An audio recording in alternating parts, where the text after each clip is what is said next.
I'm very happy that we've got Dave Lawie with us today. So Dave is the Chief Geoscientist for IMDEX since 2012. And as the Chief Geoscientist, his role involves bringing his background as a founder, inventor, and scientist to moving IMDEX into real-time technologies that have a key role to play in reducing the time from discovery to production. So today's session is going to be so good as he shares with us his insights on valuating ore body knowledge with the financial keystones for mining success. So thank you so much, Dave, for joining. It's awesome having you here. Oh, thanks for the invitation, Jessica. You're welcome. Before we do get stuck into your presentation, I was wanting to know what got you into geology in the first place. Yeah, that's not a simple answer. It never is. No, like a lot of geoscientists come into the industry via circuitous routes, but I came in to geoscience with a background in engineering, actually, and also did a trade as an instrument technician, so I'm a tradie as well. Then actually went up to UNE, University of New England in Armidale from Victoria, where I was at the time, to do natural resource management. But because I had credits from previous studies that I'd done, I got to do first-year geology as part of the natural resource management. I didn't know the first thing about geology, actually, like nothing, zero. But when I did that first-year geology course, and had people like Barry McKelvey showing slides of Antarctica and things like that, I was hooked, and I changed my degree at that point and decided to proceed completely with geology. But being more of a numerate type rather than more of an arty type geologist, I concentrated on the more quantitative aspects of geoscience, so geophysics and geochemistry. That's really cool. Wow. And so you've done a lot in your career so far. What have been some big highlights for you? I really loved working for the multinational companies that I worked for, Pasminco and Anglo American. I met so many good people working at those companies, and they're still good friends to this day. Had so much fun, got to travel the world and see almost all corners of it with someone else paying for it, which is obviously a bonus. Haven't seen many tourist traps, but I've certainly seen lots of back of mountains and jungles and things like that, which I think is actually more exciting. But then transitioning into starting up a company with Steve Winter and then making a success of that and taking it through to the sale of IMDEX, which is where I still am now, was obviously another highlight. And now, people ask me at the time, why did you sell IO Global to IMDEX? I said, well, to get my hands on a much larger balance sheet, which certainly turned out to be the case. And we're working on all sorts of things now with the geoscience bent, which is great. And I suppose the latter years of my career, if you want to call it that now, I sort of have a pretty long rope, and I get the chance to, espouse and talk about topics like this. That's really cool. So I do ask every speaker to bring along some of their favorite pet rocks, and I was wondering if you could do a bit of a show and tell of a couple for us today. Yes, so one of them is the second page of the PowerPoint, which we'll get to when we open that up. But the other one is this. I don't know if you can see it or not, but it's a jar that my grandfather owned, and it's full of little gold grains, right? So my great-grandfather was a mine manager in Ballarat, and he ran the, what was it, the Golden Jubilee mine, and my grandfather must have picked a bit of that up, and he used to do a lot of prospecting around Ballarat and panning for gold, and he's long gone now, of course, but that's my inheritance for him. So, maybe it runs in the veins, but I'm certainly not going to go and sell it. I'm not going to retire early based on the amount of gold in that little jar there. That's amazing. But my next favorite rock I'll get to in the presentation, because it's sort of related to the talk as well. Oh, I love that. Well, let's get stuck in then. If you want to share your screen, and we'll get the presentation going. But no, thank you so much for being here today. It's amazing having you on. So I'm here mainly to talk about a project that IMDEX is working on with Akin Technology, the Muon guys in Vancouver, and UBC, which I'll get to, which is around placing a dollar value on information. So the value of information, but really in particular being able to attach a dollar value to it. But to put that in context and why I think it's important, I just want to do a bit of scene setting. Global scene setting. I spent half my life thinking about economics these days, which is sort of bizarre. But I like to think of the global situation a bit like what I say there. You know, it's a Schrodinger's world of resources. You know, what we want, what we need, can't all happen at the same time, despite what our politicians say and what people think. And I think as an industry, we're sort of partly complicit in that, and we need to do better. And one way we can do things better is by putting a proper value on information and how to use it effectively to avoid write-downs and to speed projects up, which is what the planet needs. That will become clearer when I get into the presentation. And I also like that quote I put down the bottom there from Nate Hagens. He has a YouTube thing or a podcast called The Great Simplification, which if you really want to depress yourself, listen to a few of those, but it's still interesting. But one of his quotes is, I don't believe there are any non-radical pathways forward. And I think I will talk to that in the next few slides. Now, rocks. I used to do a bit of teaching in my time, and I used to hand this rock around before I started teaching. It was really geochemistry and rocks and regolith and stuff. I was talking about that aspect of it. Hand that around the class, and people would look at it and just give me a blank face and go, "What is that?" And I said, "Well, if you're a geo and you walked past that outcrop and looked at that rock and not picked it up and sent it to the lab, you would have missed $10 billion of in-ground zinc resources, which is what that rock is connected to. It's the weathered equivalent of the Century ore deposit. And although it's not a Gossan senso stricto, it is full of smithsonite, so the weathered equivalent of sphalerite. It's a very low iron deposit, so you don't get all of the ferruginous staining and things like that, which you'd normally associate with a Gossan. But there is some manganese in the carbonates there, and even in the sphalerite, and you get some black staining on the rocks. So I used to tell students at the time, if you're going past a bunch of rocks and they're either coloured, stained with manganese or iron and look a bit sus, for God's sake, take a sample and send it to the lab. Don't rely on just your eyeball to assess it. Now, you know, as most people in school know, that was a CRA discovery. It was actually discovered by drilling and assaying the drill hole. And it was only after that that people wandering around actually found the mineralisation was actually outcropping. Anyway, there's a bit of a lesson in that people had gone past that outcrop in the past and underappreciated the fact that it was connected to $10 billion worth of zinc. Company maker, if you like. So just a little bit of scene setting about what's going on in the world. This is a group called the Eurasia Group, and Ian Bremmer. And if you like listening about geopolitics and its influence on what we do and what happens to us, he's an excellent speaker, and his group puts out these top 10 risks each year, and it's freely available on the web. You can just go and get it. But there are some things there that really impact on our industry. Things like the Middle East, which is certainly playing out. Axis of rogues, by then he means China and Russia. Chinese recovery impacting the prices of things that we mine, the price of commodities. The fight for critical minerals, resource security, resource nationalism, things like that are all things that impact how we go about our business and where we explore. And in fact, to that, I would now add, which I think Ian should have picked up, there's also a new axis appearing in the world, which we have to deal with as an industry, which I'll just call the Saudi axis. So they have plans to mine in their own country, of course, but they also have many plans to spend billions of dollars exploring around the world.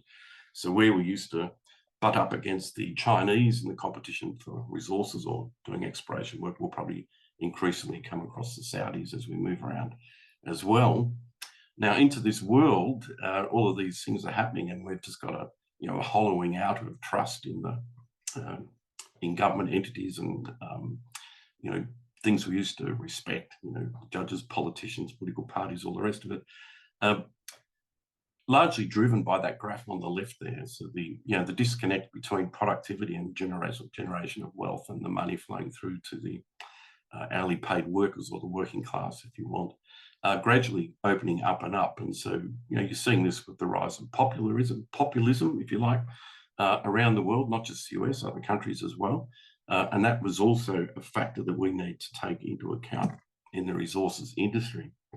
Now, the Schrodinger's effect, not things that everything can't be true at the same time, where we talk about climate change and risk, etc. That's just a pretty interesting plot. And no matter way you look at it, what we're doing with resources on the planet, everything is up and to the right, and has been for, well, since day dot. And that's just an example there. We're coming through to the present day. We're consuming 105 billion tonnes of stuff every year, and that's just going up. And so that includes fossil fuels, metals, non-metallic minerals, and biomass. So we're incredible consumers of things, and it's our job to be able to supply a great majority of those things to people and to the world if we want to be able to lift the general population of the world into more wealthy and well-to-do societies.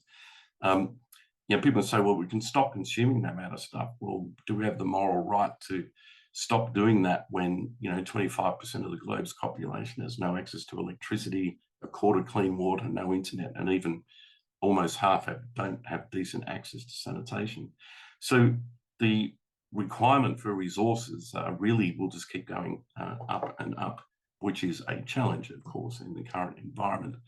And to get us to our current state of wealth, and it's an interesting name to that graph, the gross world burning, we have consumed shitloads of hydrocarbons of various sorts over the years to enable that level of wealth. And that's not going away anytime soon either. And other weird things going on in the world, which impacts the geopolitics. Who would have thought 5-6 years ago that the US would be by far and away the largest producer of crude oil, and also now the largest exporter of LNG? It was Qatar, that was Australia. Now it's the US is the leading exporter of LNG. From a geopolitical point of view, that's pretty interesting. That was not predicted 5 or 6 years ago. If you think about the situation in Ukraine and the Europeans cutting off their access to Russian gas, they wouldn't have been able to do that unless the US was well down this path, because they sourced a lot of their LNG from the US. They sent it over. So I think all of these things are interlinked, but they're all very much resources industry stories. Now, while all this is going on, of course, we have climate change overlaid on everything else as well. And I like, some of these graphs might induce panic, but anyway, they are what they are. They're the world that we're working into and trying to find resources to help cope with some of these things. That daily mean surface temperature graph is a bit alarming. If you consult the gurus and the experts, there's a few opinions on why it is so. One of them is, oh my God, we're all stuffed. The other one says that's on the 95th percentile of the existing predictions, which I don't know if that's any more comforting than the previous conclusion. But another one actually is that we cleaned up the fuels that ships use and took sulfur out, so there's less sulfur dioxide going into the atmosphere. And sulfur dioxide helps form clouds and helps form whiter clouds, so they bounce the energy back. So we think actually perhaps one of the things going on here is that in cleaning up ships' fuel, we're getting more energy coming through and heating up the ocean surfaces. But who knows, that time will tell. And then, of course, if you really want to look at graphs like that, you can make yourself quite miserable. But anyway, let's move on. The other thing, again, affecting the resources industry and what we need to be able to do, this graph is pretty subtle, but it's talking about sea level rise. And sea level's been rising for a while, but the rate of change has changed. Now, it doesn't look like much, but it is significant. And people say, well, what does that mean? Well, here's an article out of The Economist, and The Economist is not prone to hyperbole or exaggeration. But in the US, there's the Ike Dike. There's a protective wall around Houston and Galveston to protect against hurricane storm surges and things like that. But the modelling has shown that melting of ice in Antarctica is going to raise the sea level enough that the US Army Corps is designing a project to spend $57 billion to reinforce that seawall and raise its level. So people say, is it real? What are people doing about it? People who think long-term are doing things about this. And if you're going to start spending $57 billion on infrastructure projects as a mitigant, that all involves mining, And that's going back to one of my points is we need to get better at supplying these materials without environmental penalties, without making things worse. But just one of the Schrodinger things here about everything can't be true at the same time. A lot of infrastructure hardening, which is becoming a thing now, will require cement, and the production of cement produces 9% of global carbon emissions through just the energy required in the calcining releasing carbon. Anyway, that's just another Schrodinger's moment for you. There are some technologies, though, coming to the rescue, which require more resources. And one of them is reconductoring. So technology for moving electricity around in high tension power lines, as we call them here in Australia, basically it was invented back in the early 1900s, and it had one technology update in about 1970. Nothing much has happened since. But people are working on new aluminium alloys to use to reconductor power lines, which means they'll be able to transmit 2 to 4 times more power than existing power lines. So little things like this, little related bits of technology really will be key unlocks into be able to move energy around, energy in the form of electricity around rather than hydrocarbons. But again, this process has barely started, but will require a lot of aluminium. And of course, aluminium production is also energy intensive. So there's just another one of these polarities, if you like. The other thing that's going on here is you will have all read or be aware of AI, and especially the large language models and the compute power being built around the world. That in itself is already using over twice as much power as was used in crypto mining, which is actually quite a lot.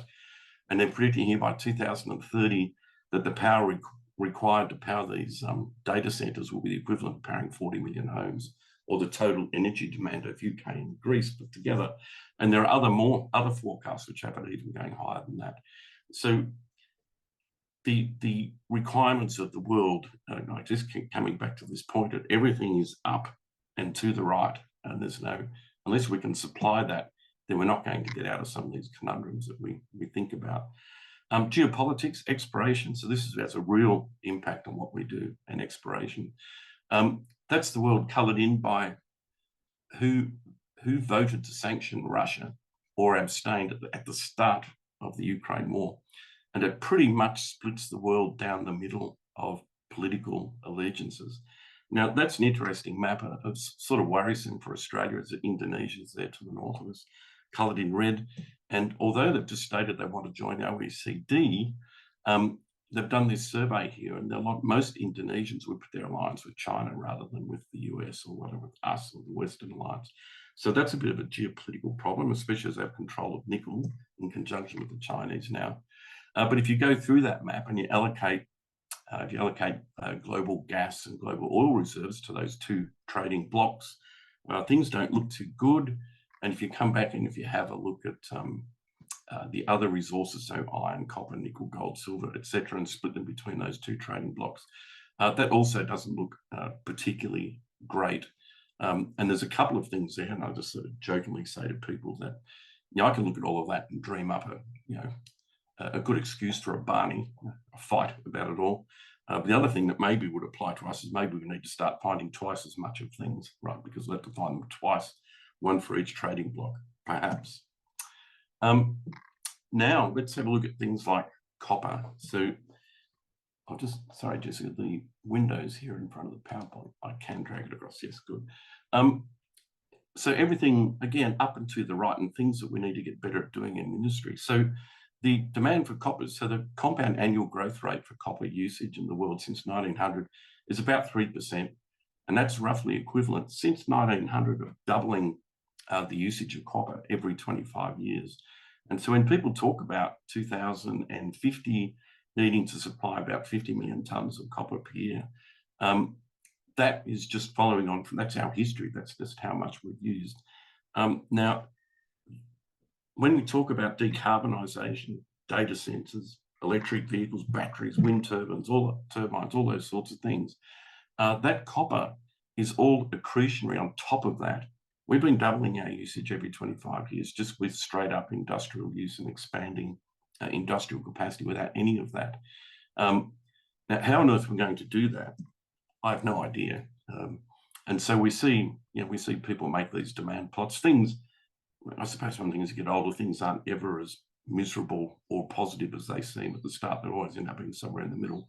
But nevertheless, estimates and shortfalls in copper supply that people put out like this, coupled with the plot there on the left there, which is the global copper discovery rate of major discoveries, don't paint a great picture And this is what I was coming back to.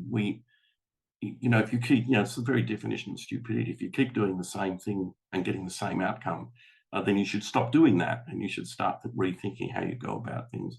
And I think where we lose a trick a little bit is in the adaptation of new technology and bringing it to bear on some of these problems.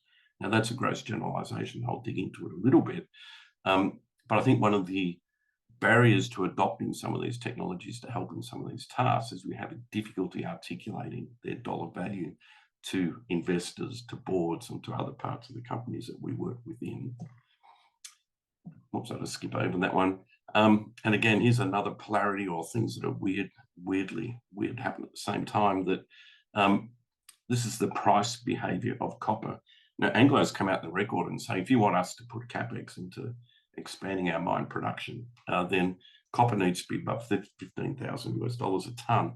Well, it's not, and it's moved a little bit lately, maybe breaking through $10,000, I think, just recently. But if you look there, the blue line there is the copper price right back to 1960 in constant dollar terms, in this case, 2012 dollar terms. And you can see that it just sort of hasn't done much, although the supply of copper over that sort of a time period, we will have doubled the supply of it. And I think that's the era of bigger and bigger trucks, 300-ton trucks, and deeper mines and large open cuts. That lever, or that unlock to supply copper, we're probably done with now. So it's interesting to speculate what sorts of technologies we can bring to bear on this to bring it to the fore, or to get more copper supply into the market. I saw Adele was on the call. This is why I was quite keen on the project, the Copper for Tomorrow project, which didn't get up, which I thought was a bit odd. And although I'm talking about industrial commodities here, just not to leave our gold comrades out of the discussion as well. That's a pretty well-known graph. It was produced in 2020, but it's still more or less up to date.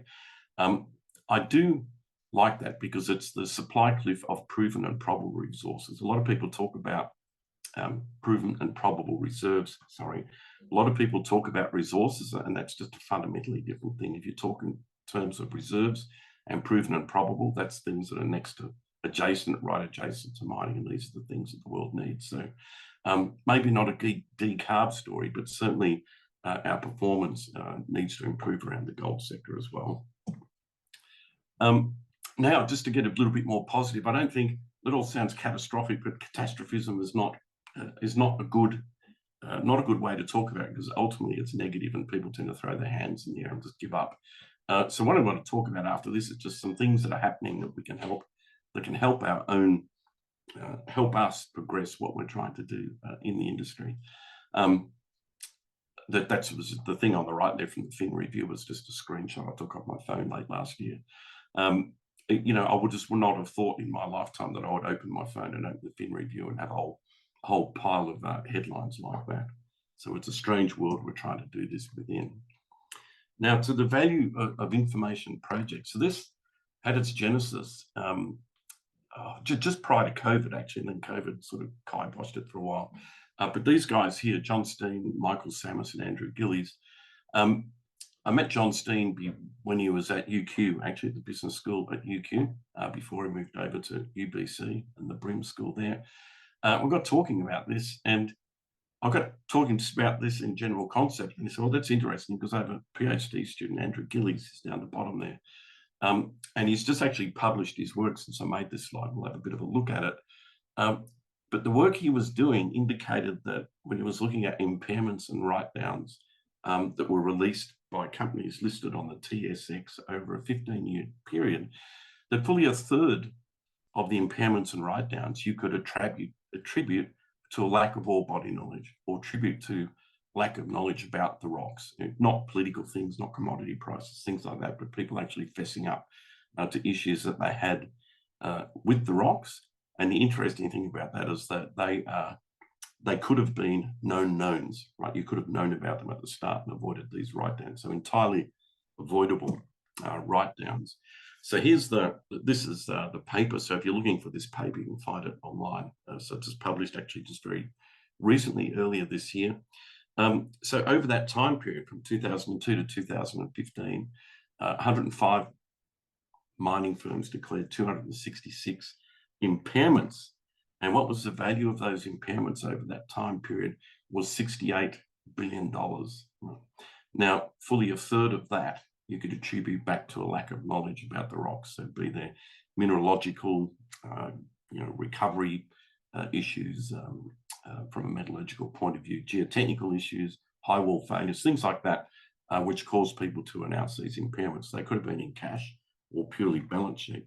So the frustrating thing with that is, in a world of constrained supply of resources, which we need more of, the industry can surely do without those sorts of issues, just on top of the difficult process of mining. One thing I need to explain to a lot of people I talk to that really don't know anything about the mining industry, and which in itself is a problem when we talk about these issues, is that if Apple wants to move its iPhone manufacture out of China because it's worried about supply chains, it can, and it has, and it's moving them to India and Vietnam. If Nike wants to move a runner's factory somewhere else, it can, but our assets they are where they are. We can't move them around, and it's a difficult bloody job mining them in many of these parts of the world. So why make it even more difficult than it already is? It's a tough industry to work in, but we sometimes turn around and make it even harder for ourselves. Since that work was published by Andrew Gillis, working with John Steen there, and we're some of us will be well familiar with some of the announced impairments that have gone on locally here as well. So, for example, IGO. And again, many of these things can be attributed to a lack of geological knowledge. Some of it's just a lack of geometrical understanding of shapes of ore bodies, which would have easily been fixable with additional drilling.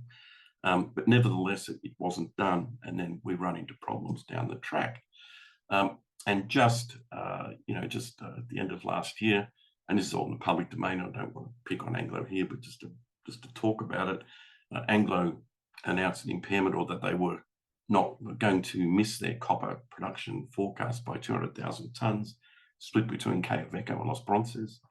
200,000 tonnes doesn't, you can say it quickly, but $10,000 a tonne, that's $2 billion worth of production that they're not getting. And the interesting thing about that is that Quellaveco and Los Bronces is that they're largely due to geological problems. But I'm sure Anglo internally is having internal machinations about making sure that doesn't happen again. But it doesn't take many of those sorts of things to impair the global supply of a lot of these critical components that we need. So hence the dollar value of ore body knowledge project. So this is a project. So it started, like I said, pre-COVID. COVID sort of stuffed it up for a while just because you couldn't meet people face to face. But talking to John Steen at BRIM, you can see BRIM down the bottom there, which is the Bradshaw Research Institute at UBC. And then latterly talking to Sean Barker, who's the director of the MDRU, again, at UBC, and IDEON, the Muon Technology guys out of Vancouver. We decided to try and go for an NSERC, which is a Canadian government body, grant to match some matching funds that IDEON and ourselves would put in. And interestingly, at least from an Australian point of view, I was asked, Sean, what is the likelihood of getting the grant from NSERC? He said, it's actually really good. It's actually really high. So it's not like an ARC type proposal here in Australia where the likelihood of it being successful is really quite low. So we put it in, and so IDEON and ourselves put in about 300 grand over 2 years, and the Canadian government put in about another 600 or 700 grand. So this is $1 million project now, operating between BRIM and MDRU out of UBC. People have asked why aren't the resource companies themselves involved in this? And one answer I give to people is that if we had a couple of resource companies involved in it, then the other ones were probably unlikely to get involved in it. But because none of them are in it, they're all happy to deal with the project. So it has an immense amount of interest around the world, and people are very keen to contribute information around this issue, because it is an issue for the services side of the company. So companies like ourselves and IBM and others, of course, are trying to sell technology into the mining companies. But to do that, we need in the mining companies technical champions who want to bring it in, and they need to have the same discussion with their various layers of management. They need to say, we want to try this because the value is that. And often when we're talking to technical people, sometimes why do you want to do that? Well, because it's cool, or it's going to tell me this, or it's going to tell me that. But then ultimately somewhere, typically you'll go to someone's going to say, what's it worth to us? Now, and that's an issue, right? Because we have great difficulty in articulating the dollar value of doing different things and collecting information either during an operating environment, or front loading information gathering at the early phases of either exploration or resource definition. This is past now, but I know when I started out in the industry, if you're analysing for copper, lead, zinc, silver maybe, or gold and arsenic and wine, if you wanted a multi-element ICP scan, you would need to justify why in the hell you wanted that. About the only company in the olden days that wasn't the case would have been CRA. They sort of, in the very early days of ICP, they made sure they did the full 30-odd element scan.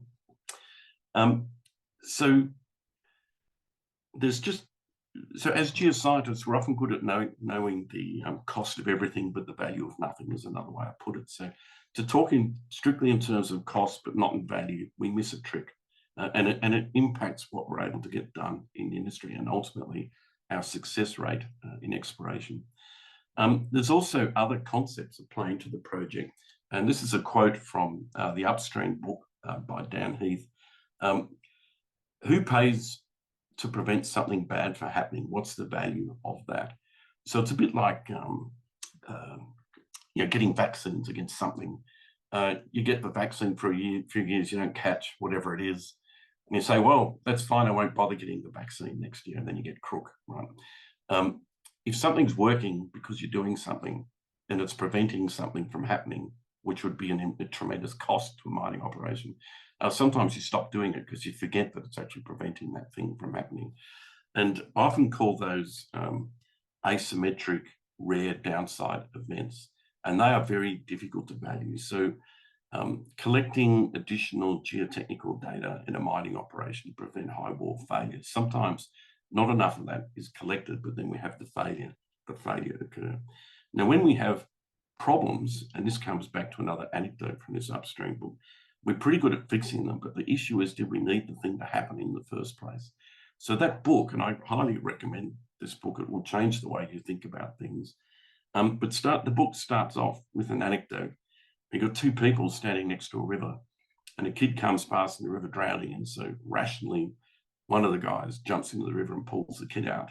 And they're staying there for a bit longer, then another kid comes down the river drowning, and the other guy jumps in and pulls out.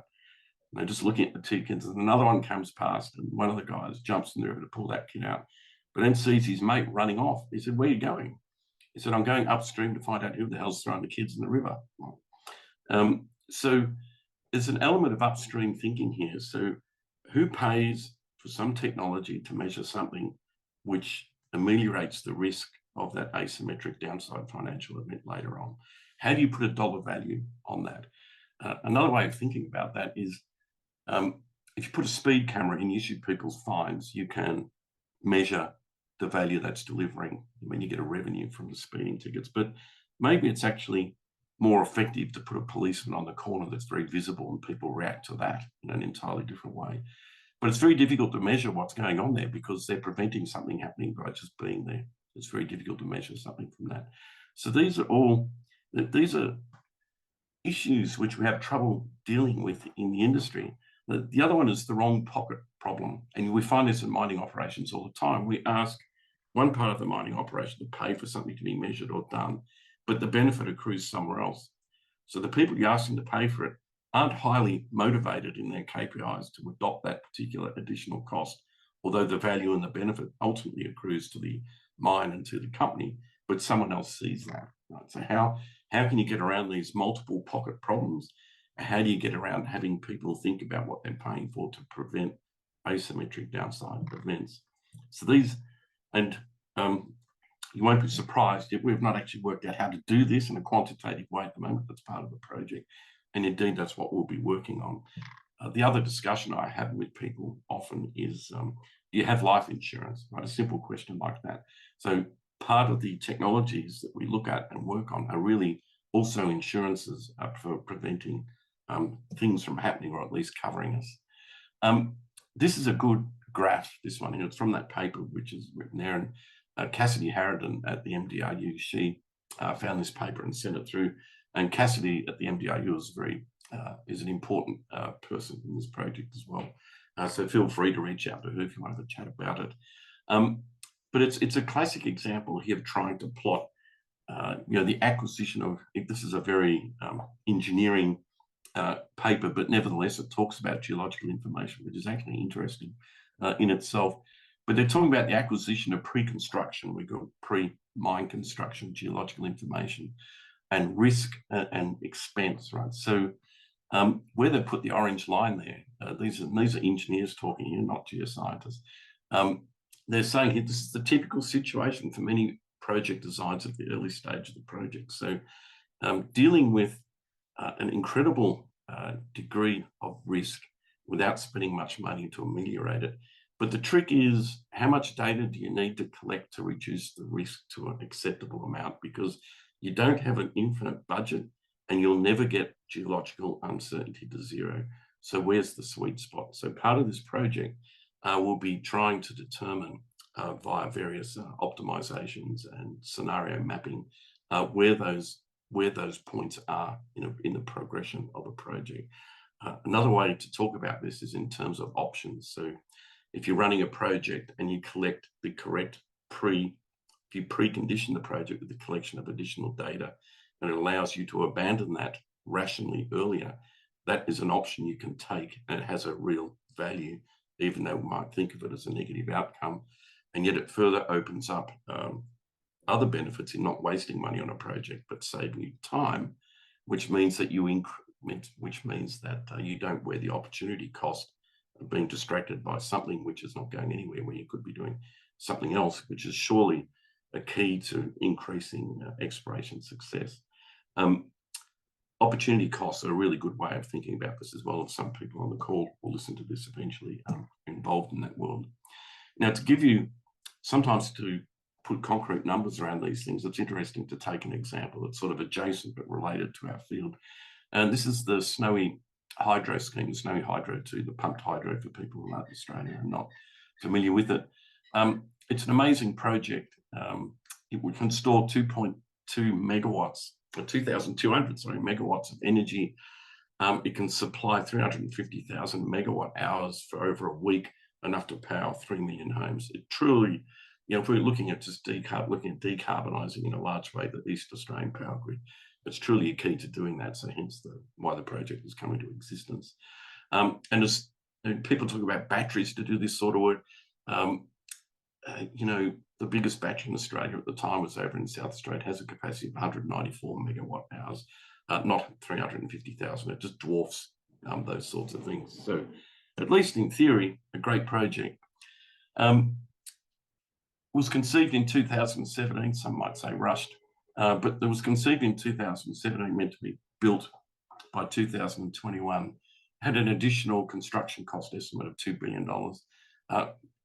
For various reasons, which I'll go into, that's now blown out to $12 billion. What they've also forgot to factor in was $10 billion worth of infrastructure to transmit the power back into the grid, which is now taking longer anyway than expected, because people don't want high tension power lines through their farmland. And because of the time blowout, it means that the government will have to stump up to keep ancient coal-fired power stations, which are meant to be pulled offline, running, which will probably add up to $500 to $1 billion annually. So the whole thing now, because of the delays, is probably going to cost in the region of circa $25 to $30 billion. You might ask why that is the case. And it's not the entire explanation, but it goes a long way towards it. Florence, so presumably called Florence from Florence and the Machine, the band. But the tunnel boring machine got stuck as soon as it started going for 19 months. We've got 150 meters into the tunnel and got stuck and was just stuck there. It's now moving again, but not at the speed it's meant to be. But this all came from a Four Corners program and investigative journalists. And what they didn't do was drill enough along the tunnel's path to understand what they call complex geology. And they made these statements openly. The SMEC, the Snowy Mountain Commission, was worried about the geology. They wanted more drilling to understand the complex geology. there wasn't enough information available on the geological integrity of the tunnel path. I'm quoting these guys. Ultimately, it was about weighing up the cost of more investigative work against the value of additional data. Now, you might argue that even if this drilling, being pessimistic, had cost $5 million, the return on that would be perhaps saving $15 billion on this entire project.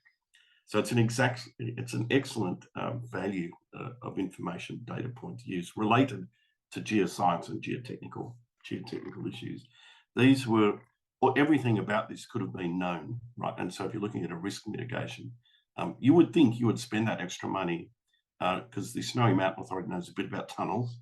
You'd think they would have spent that money up front and determined that the path that the tunnel boring machine was going to take was stable enough that it wouldn't get stuck in the first place. And just to give you some relativity around the cost that this project has gotten to now, if you looked at the English, the tunnel connecting England and France, and you price it in Australian dollars in inflation adjusted terms, that costs 35 billion. And we're now getting up into something of that order now with this project, all due to lack of a bit of drilling and a bit of information gathering to front end the project. Other ways I try and talk about this project, and that's not going to make much sense to you, but I will describe it. It's just something drawn on my pad. And maybe it's something that geologists are more comfortable with, but if you just go out in the evening, you can drive home, and there are a number of outcomes. You can go out, do nothing, not drink, be well behaved, drive home and get home safely, it's fine. But if you stay out and you drink way too much and drive home, there's a whole string of other possibilities as well. You may get home safely. You may prang into the gate and do a few $1,000s damage. You might hit a car. You might hit a car and injure somebody. You might run over on a kid on a bike, which would be an absolute disaster. Now, those things have different probabilities and different multiplier effects, but none of those outcomes are guaranteed. So you could go out and drive home sober and run over the kid on the bike. You could go home and drive home blind drunk and get home safely. It's a matter of working out what the likelihood is of that behavior if you do it time and time again. So in a way, trying to think about how you would value the distribution of outcomes from that type of behavior is one of the ways we're looking at trying to value or determine the distribution of outcomes by collecting data early in a project life cycle, because the different outcomes are myriad, but you can take the complete dinosauric approach, drill out a project, open the mine, it may just go just fine, but the likelihood of that is low. So what's the benefit, the dollar benefit of avoiding that possibility? And here's just another thing to think about here that's a bit close to Index's heart, really, but drill programs. So, it's sort of a given that you run a drill program, it's going to run over time, over budget, and be some sort of a cluster somewhere along the way.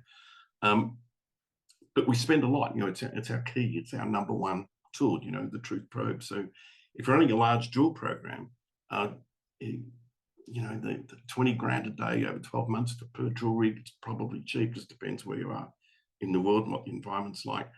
We offer a service to people where 5% of those costs, we can work with the drillers and make sure everything's done correctly and on time, the fluids used correctly, etc. And when we work on projects like that, we typically get the job done on time, the targets get hit, and there's no stuck rods, lost fluid circulation, drilling, fishing to get equipment out of the holes, all the things which add times to project. So I've actually got a little bit of French in there, which I missed. I should have taken out. Sorry about that. But how do you put a dollar value to the resource company on those benefits, apart from something very straightforward? So you need probabilistic models for productivity improvement, pull forward of revenue. So if it's a resource definition project to bring a mine into production, then you pull forward revenue, so the NPV higher. Avoidance of, let's call them large site asymmetric risks, so costs in time, and failures to convert resources in an operation. The other really important element of this dollar value of information project is time, and that's something we also have a difficulty factoring into a lot of what we do, because we, especially with listed companies, we tend to be a bit like goldfish. We go around the bowl and reset every financial year and sort of write off what happened the previous year, which again is not a very intelligent approach in a resource constrained world that needs the stuff that we do. So the project will address things like this and actually try and attach dollar values to them. And just as another example here, this is a project we worked with Data Rock on, where they did some work for a copper project, which is not in production yet, but it probably will go into production. But we reverse engineered that to try and work out what was the dollar value of the work that Data Rock did. And in this particular case, and in fact, $5 million is too much, it's really actual 1 or 2 million.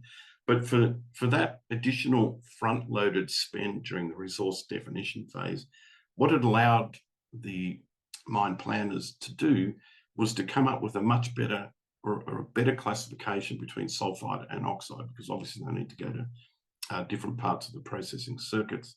Now, by improving the classification by merely 10%, right, on a probabilistic basis, we could demonstrate that the overall project economics, the NPV, net present value of the project, was improved by a quarter. The IRR, the internal rate of return, by 2%.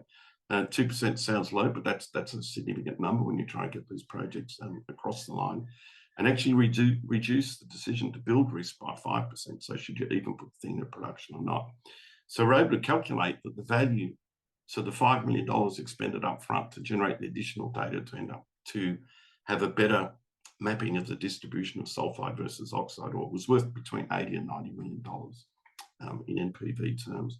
So these are where we're trying to go to with these conversations. Say, do this, it's worth that in dollars, which takes into account many of the effects which we typically don't measure. So then I'm just going to end there, and then we can talk about this, Jessica.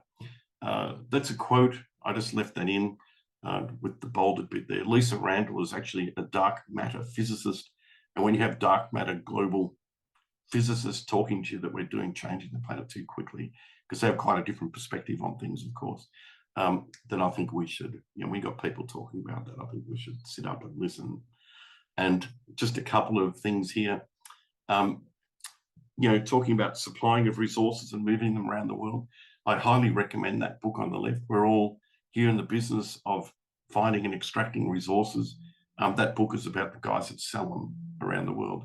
And once you read that, you'll understand why the sanctions against Russia haven't worked particularly well. It's quite a horrendous read, actually, but it's extremely eye-opening. And the point of the cartoon on the right there is, I don't expect AI to actually save us all in this space either. That cartoon was not made this year. That's actually 10 years old, but I think it's actually, I like the AI, I like the large language model technology. I think it's very interesting. But if we're going to feed it with all of human history, it's probably just going to turn out having a bad attitude, I think. And sometimes we see that. But that's it, Jessica. So you can close the presentation, I suppose. And some people might want to chat about that, argue about it even. I'm sure if we're down at the pub having this talk, there'd be quite a lot of discussion afterwards. Yeah, for sure. Thank you so much. That was, you're a very impressive speaker. I was hanging on to every word. That was good mind expansion for me. I loved that. Thank you.